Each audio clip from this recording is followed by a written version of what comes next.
Wilbert Ye perlahan-lahan membuka telapak tangannya, kemudian kobaran api yang memiliki kekuatan yang mengguncang hati manusia keluar dari telapak tangannya. Hal ini membuat semua orang di sana tahu kalau Wilbert Ye tidak terlalu tidak berguna seperti yang mereka bayangkan. Bayarlah atas sikap sombong kamu itu. Geral Su sepertinya tidak menghiraukan energi spiritual Wilbert Ye yang kuat sama sekali. Bagaimanapun Wilbert Ye hanya berada di tingkat pembekuan darah keempat, dia bahkan tidak takut mengalahkan master tingkat pembekuan darah kelima. Geral Su berencana mengalahkan Wilbert Ye dengan saru serangan.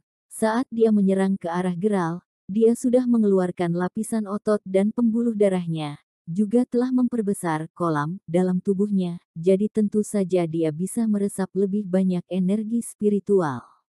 Di saat bersamaan Geral Su juga sudah mempersiapkan tinjuannya, jadi dia sudah tersenyum kejam dalam jarak tidak sampai 5 meter, kemudian di bawah tatapan mata semua orang, dia sudah melompat setinggi 16 meter seperti raksasa, lalu bayangan tubuhnya sudah menutupi seluruh tubuh Wilbert Ye.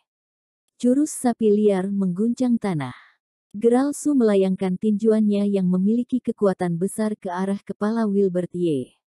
Pada awalnya dia sudah memiliki kekuatan seperti 5 orang, ditambah dengan serangan jurus sapi liar mengguncang tanah.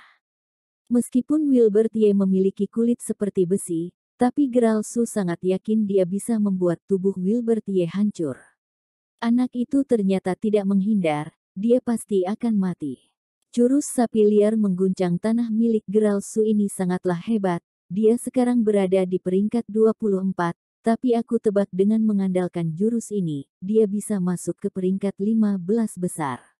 Bagaimanapun jurus ini memiliki kekuatan yang sangat besar, bahkan para pembunuh yang berada di peringkat 15 besar saja sangat jarang memiliki kekuatan seperti ini. Wilbert Ye sedikit mundur ke belakang, kemudian dia memasang gaya seperti tidak memberikan serangan balik.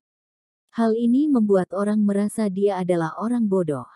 Aku rasa ini bukanlah waktunya aku mendapatkan ganjaran atas kesombongan aku, tapi waktu pembalasan kamu sudah tiba. Bibir Wilbert Ye sedikit bergerak dan mengeluarkan seteguk gas putih, kemudian perut bagian bawahnya berkontraksi, lalu sebuah aura yang sedang berjalan diserap masuk ke dalam tubuhnya. Aku terlalu memandang tinggi kamu karena harus membuka 3 lapisan otot dan pembuluh darah saat mengalahkanmu. Wilbert Ye membuka tangannya yang terlihat cukup kuat, kemudian dia memasukkan semua energi spiritual yang dia hisap ke dalam tinju api miliknya. Jurus sapi liar mengguncang tanah milik Geral Su menghantam tanah dengan kuat, sedangkan Wilbert Ye yang masih berdiri di tempatnya berada telah melambaikan tangannya yang sudah diselimuti dengan tinju api, kemudian dia melayangkan tinju ini ke arah tinju besi Geral Su. Bruak, awalnya terdengar suara tabrakan kepalan tangan, kemudian semua orang melihat ada debu yang menutupi tubuh mereka berdua. Duar, duar, duar. Dalam debu itu ada semburan gelombang udara dan api yang berkedip ke arah langit. Duar, duar. Kira-kira sekitar 10 tarikan nafas ada sebuah cahaya api setinggi 6 meter yang menerjang langit, di saat bersamaan ada orang yang terlempar keluar dari asap debu tersebut. Kemudian orang itu jatuh ke bawah arena. Seluruh pakaiannya terbakar, wajahnya berubah menjadi hitam, bahkan rambutnya juga ikut hangus terbakar. Sebagian besar energi spiritualnya sudah hancur. Seorang orang tua menghelakan nafas dengan pasrah saat melihat penampilan Geral Su. Sekarang semua orang sudah melihat Wilbert Ye dengan lebih bermartabat. Seorang master tingkat pembekuan darah keempat sudah termasuk hebat jika bisa sampai ke dirinya sendiri. Kamu tadi bilang tinjuan Geral Su ini bisa masuk ke peringkat 15 besar, tapi aku rasa tinju Wilson Lin ini tidak sulit untuk masuk ke peringkat 10 besar. Rekan orang yang memuji Geral tadi berbicara padanya. Kemampuan bela diri dia memang sangat hebat. Kalau begitu nama Geral Su yang berada di peringkat perak nomor 24 akan dihapus dan diganti dengan Wilson Lin. Nak, aku akan melawan kamu. Di tengah suara teriakan itu, ada satu orang tua yang naik ke atas arena hidup dan mati. Orang itu mengenakan jubah warna abu-abu yang memiliki gambar pisau di belakang jubahnya. Ini seperti sebuah tanda yang unik untuk orang tua itu. Dia adalah tetua pedang darah yang ke-12.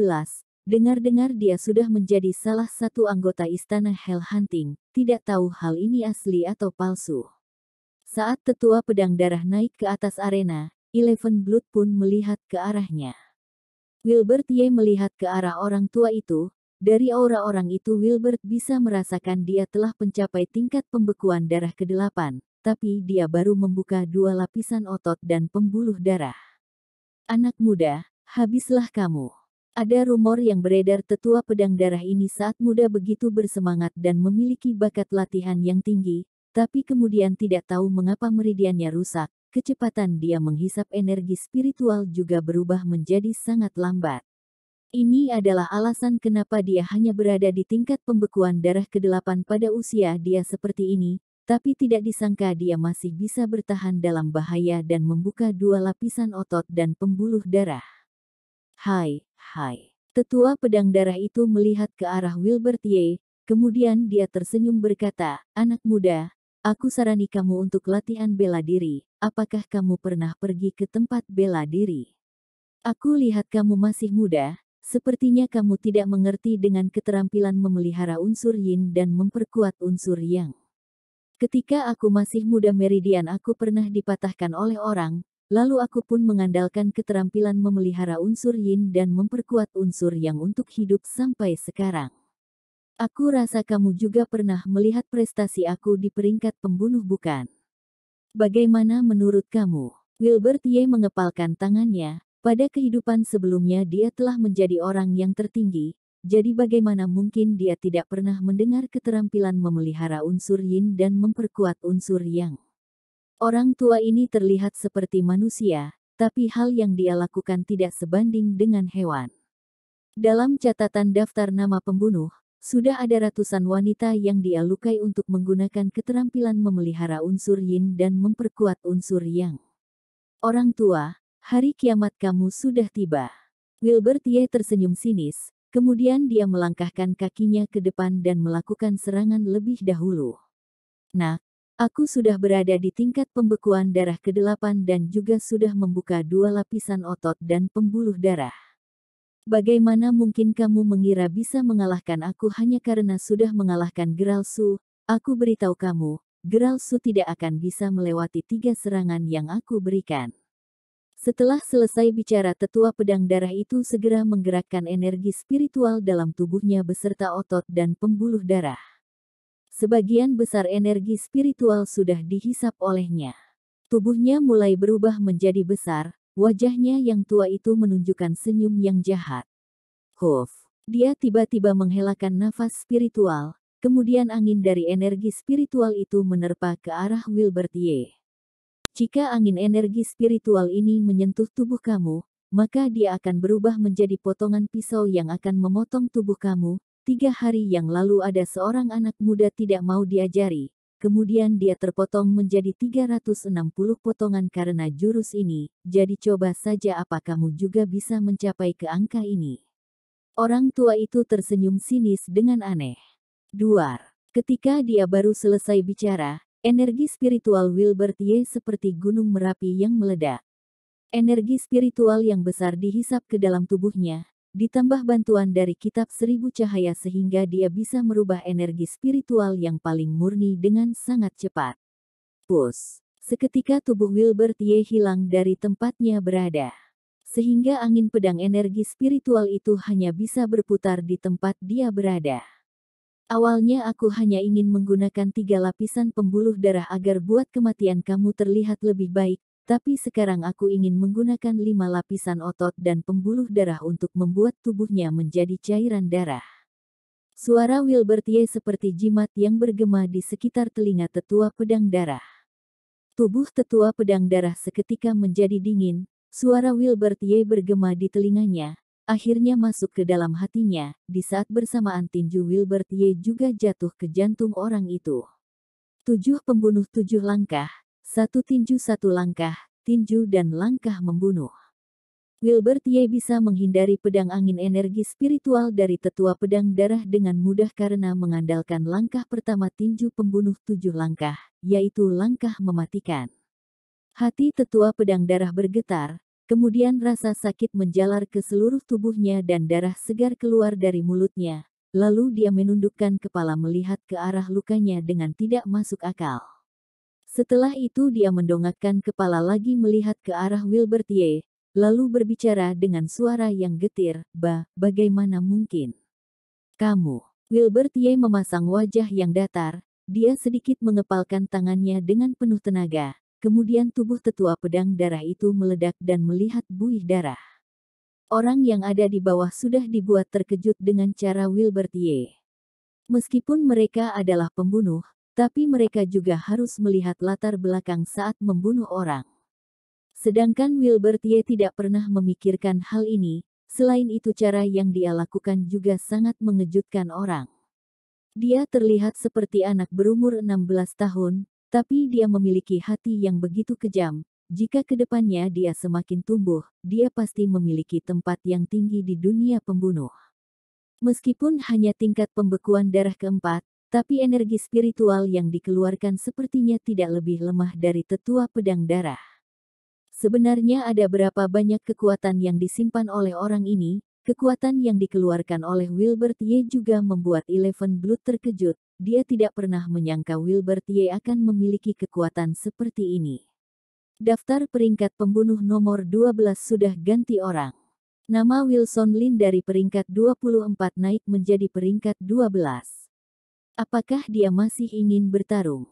Jika dia masih mau ke depan maka dia akan menjadi master peringkat 10 besar, peringkat itu penuh dengan master tingkat pembekuan ke-8 dan bahkan ke-9. Selain itu juga penuh dengan orang berbakat, mereka juga sudah membuka 2 atau lebih lapisan otot dan pembuluh darah.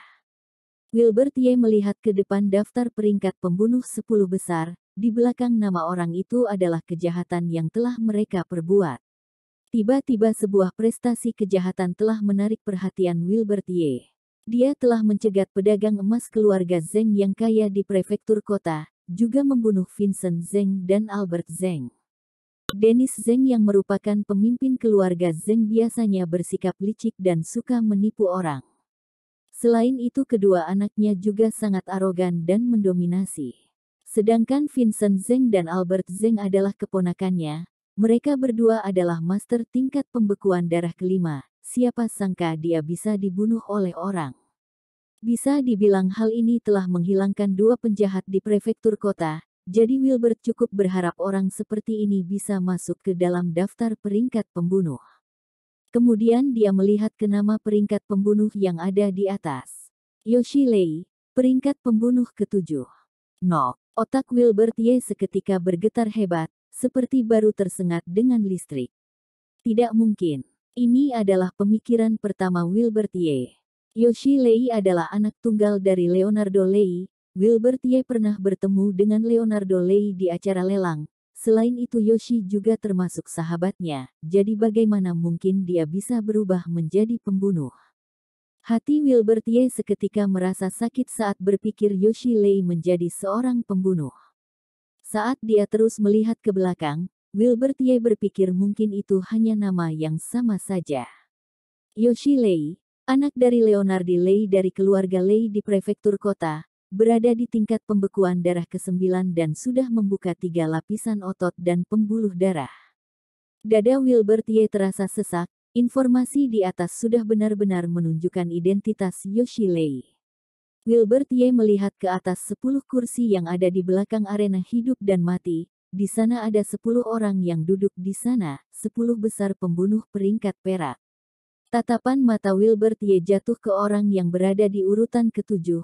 Orang yang duduk di sana bukanlah Yoshi Lei, tapi aura yang familiar itu tidak bisa ditutupi olehnya. Dia juga menggunakan topeng manusia, tapi kenapa dia mau memberitahu identitas dia yang sesungguhnya? Apakah dia tidak takut akan ketahuan oleh keluarganya? Dengan temperamen yang dimiliki oleh Leonardo Lei, Wilbertier sangat yakin kalau Leonardo pasti akan merobek kulit Yoshi Lei jika dia berani menjadi pembunuh. Dia harus mencari tahu alasan semua ini. Wilbertier mengangkat tangannya, lalu telapak tangannya yang sedikit bergetar menunjuk ke arah orang yang berada di urutan ke-7. Yoshi Lei. Semua orang yang ada di bawah arena dibuat terkejut oleh gerakan Wilbert Ye. Dia benar-benar menantang Master di peringkat 10 besar. Orang itu adalah Yoshi Lei. Yoshi Lei adalah anak tunggal dari keluarga Lei di prefektur kota. Kenapa dia bisa menjadi pembunuh? Apakah tidak enak menjadi tuan muda di rumah? Reputasi keluarga Lei di prefektur kota cukup baik. Paling tidak dia jauh lebih kuat dari keluarga Ye. Jika tidak ada Raimon Ye di keluarga Ye, sepertinya keluarga Ye tidak akan bertahan. Hei, dengar-dengar terjadi masalah besar di keluarga Ye. Nyonya Wang dari keluarga Ye mengirim orang untuk membunuh kelima anak Raimon Ye secara diam-diam, tapi akhirnya tindakan itu gagal. Pembunuh itu adalah anggota dari pasukan Hell Hunting. Benar, aku juga pernah mendengarnya. Ada 6 orang yang pergi, tapi hanya 1 orang yang kembali. Sepertinya itu adalah Fotin Blood, tapi tangannya dipatahkan oleh orang. Saat melihat Yoshi Lei aku ingin tahu kenapa dia ingin menjadi pembunuh. Selain itu mengapa kekuatan dia bisa begitu tinggi. Terlalu mencurigakan. Yoshi Lei berdiri, kemudian dia berjalan ke atas arena hidup dan mati, lalu memberi hormat kepada Wilbert Ye. Itu Yoshi Lei, benar-benar dia. Dengan mengandalkan satu gerakan Wilbert Ye bisa mengenalinya. Itu adalah Yoshi Lei, teman dekat dia yang sedikit lemah tapi memiliki rasa angkuh yang tinggi. Aura kamu sedikit familiar. Yoshi Lei melihat ke arah Wilbert Ye dan berbicara padanya. Mungkin karena kamu membunuh terlalu banyak orang, jadi ada banyak musuh yang mencari kamu, oleh karena itu wajar saja jika memiliki aura yang familiar. Wilbert Ye berbicara dengan datar. Huff. Yoshi Lei mendongakkan kepala ke atas, kemudian dia menghelakan nafas yang terlihat sedikit pahit, berkata, mungkin saja. Aku sudah melihat pertarungan kamu yang sebelumnya, itu sangat menarik. Tidak peduli itu Geralsu atau tetua pedang darah, mereka semua bukanlah lawan kamu, tapi aku bisa melihat kamu tidak menggunakan seluruh kekuatanmu. Wilbert Ye sedikit terkejut, dulu Yoshi Lei tidak mungkin memiliki pandangan seperti ini, selain itu kekuatan itu meningkat dengan begitu cepat, hingga Wilbert Ye tidak berani percaya kalau kecepatan latihan Yoshi Lei bisa mencapai ke tahap ini. Aku sarani kamu untuk turun, meskipun kamu sangat kuat, tapi bagaimanapun kamu telah menderita kerugian di arena hidup dan mati, jadi kamu bukanlah lawan aku. Semua jenis serangan di arena hidup dan mati tidak memandang orang, aku juga tidak pernah membunuh orang yang tidak bersalah, jadi lebih baik kamu bersikaplah lebih pintar. Yoshi Lei mengingatinya. Jika ini orang lain Wilbert Ye akan mengira dia terlalu sombong, lalu dia akan langsung menghancurkan tubuhnya dalam satu serangan, tapi Yoshi Lei berbeda, dia bisa merasakan ketulusan dari kata-kata yang dilontarkan olehnya. Kamu ternyata memiliki hati yang baik, sepertinya kamu tidak cocok menjadi seorang pembunuh, jika kamu kasihan padaku, kamu tidak perlu seperti ini, kita lebih baik bertarung dengan baik. Setelah selesai bicara, tiba-tiba muncul sebuah pedang senjata spiritual di tangan Wilbert Ye, ini adalah pedang yang disiapkan oleh Yandi Zuo sebelumnya. Saat Yoshi Lei melihat Wilbert Ye seperti ini, dia tahu tidak ada gunanya banyak bicara, jadi dia tidak berbicara lagi, lalu memutarkan telapak tangannya, seketika pistol bercahaya biru muncul di tangannya.